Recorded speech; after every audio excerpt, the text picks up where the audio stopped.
حضرت مرثد بن ابی مرثد، ان کے والد کا نام بھی انہی کی کنیت پہ ابو مرثد، یہ دونوں صاحب بھی آپ کو پتہ، یہ لمبا چوڑا واقعہ ہے۔ یہ مرثد کون ہیں؟ گناہ کی زندگی میں آلودہ ہیں، گناہ کی زندگی گزاری۔ عرب کی مشہور ایک عورت، ان کے ساتھ ان کا محبت کا معاملہ تھا۔ رسول اللہ صلی اللہ علیہ وسلم کے ہاتھ پہ بیعت کی تو پہلے کیا کرتا تھا؟ اے اللہ کے رسول، لوگوں کا گھر پھلانگتا تھا، یہ کام کرتا تھا، کیا ہمارے لیے بھی یہ کام کرے گا؟ وہ حیران رہ گئے، رسول اللہ صلی اللہ علیہ وسلم کے اوپر ایمان لے کے آیا ہوں، کیا رسول اللہ مجھے دوبارہ نقب زنی کا کہیں گے؟ پھر بات کو واضح کیا، ہاں تو مسلمان قیدیوں کو چھڑوا کے مکہ سے لے کے آئے گا؟ آؤں گا۔ اے اللہ کے رسول، ساری زندگی لوگوں کے گھر نقب زنی کی ہے، اب اسلام کی خدمت کروں گا۔ مرثد مکہ میں جاتے ہیں، اسی عورت کے گھر کے پاس سے گزرتے ہیں، عورت مرثد کی چال ڈھال کو پہچانتی ہے، مرثد عورت کی خوشبو کو پہچانتے ہیں، عورت برائی کی دعوت دیتی ہے۔ یہ مرثد جو چند دن پہلے مسلمان ہوئے ہیں، آج عورت برائی کی دعوت دے رہی ہے، وہی عورت ہے، وہی مرثد ہیں، لیکن صرف ایمان کا فرق آ گیا ہے۔ عورت نے کہا آ جائیے، شاباشی کریں۔ مرثد نے کہا یہ ہاتھ رسول اللہ کے ہاتھ میں دے آیا ہوں، اب کسی غیر محرم کو چھو نہیں سکتا۔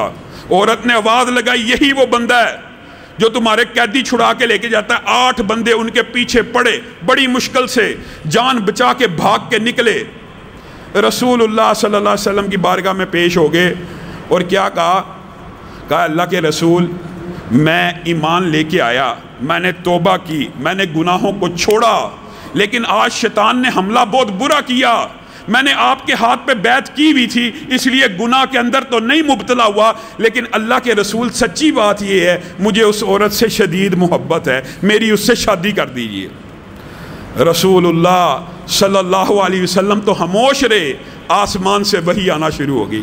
یہ مرثد جو تھوڑے دن پہلے گناہگار تھا، توبہ کی، ایمان کو قبول کیا، آج جب تک قرآن کا ایک قاری بھی زندہ ہے، مرثد کا نام زندہ رہے گا۔ الزانی لا ینکح الا الزانیہ، مرثد کے لیے اللہ نے آسمان سے، عرش کی بلندیوں سے آیت نازل کی، اے مرثد، جو زانیہ ہوتی ہے نا، اس کی شادی زانی سے ہونی چاہیے، تو ایمان لے کے آگے ہے، اب تیرا نکاح مومنہ سے ہوگا، کسی زانیہ سے نہیں ہوگا۔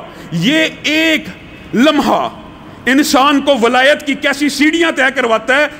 ایک کچھ دن پہلے ہی کیا عالم ہے، گناہگار ہیں، گناہوں میں لتھڑے ہوئے ہیں، اور کچھ دن کے بعد اللہ کی بارگاہ میں آ کے توبہ کر لی ہے، اللہ نے قرآن میں آیتیں بھی نازل کر دی ہیں، ایک دم ولی اللہ کیا صحابیت کے بھی اعلیٰ درجے کے اوپر فائز ہو گئے ہیں۔ تو یہ میں نے اور آپ نے اس بات کو اس طرح سمجھنا ہے کہ ہم نے توبہ کر کے دوبارہ گناہ نہیں کرنا، اللہ کی بارگاہ میں آنا ہے۔ التائب من الذنب کمن لا ذنب لہ، یہ حقیقت ہے، یہ رحمتیں ہیں، لیکن اس رحمت کی امید کے اوپر بار بار گناہ نہیں کر لینا کہ اللہ نے گناہ معاف کر دینا تو گناہ کرتے جاؤ۔ التائب من الذنب کمن لا ذنب لہ، جو بندہ ایک مرتبہ توبہ کر لیتا ہے نا، وہ ایسے ہی ہو جاتا ہے جیسے آج ماں کے پیٹ سے پیدا ہوا، گویا اس کے نامہ اعمال میں کبھی گناہ لکھا ہی نہیں تھا گیا، وہ مٹ گیا، نیکیوں سے بدل گیا۔ اور کب تک؟ یہ اللہ تعالیٰ نے موقع کب تک دی ہے۔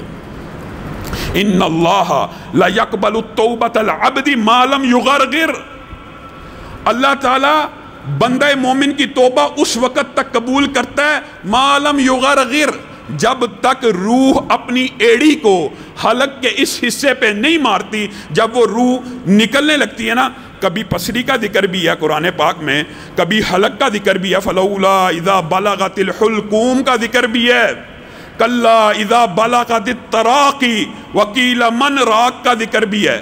روح نکلتی ہے، قدموں کی طرف سے نکلنا شروع ہوتی ہے، یہاں پہ بھی ایڑ لگاتی ہے، حلق کے اوپر بھی ایڑ لگاتی ہے، یہ قرآن پاک میں اس کا مفصل ذکر موجود ہے۔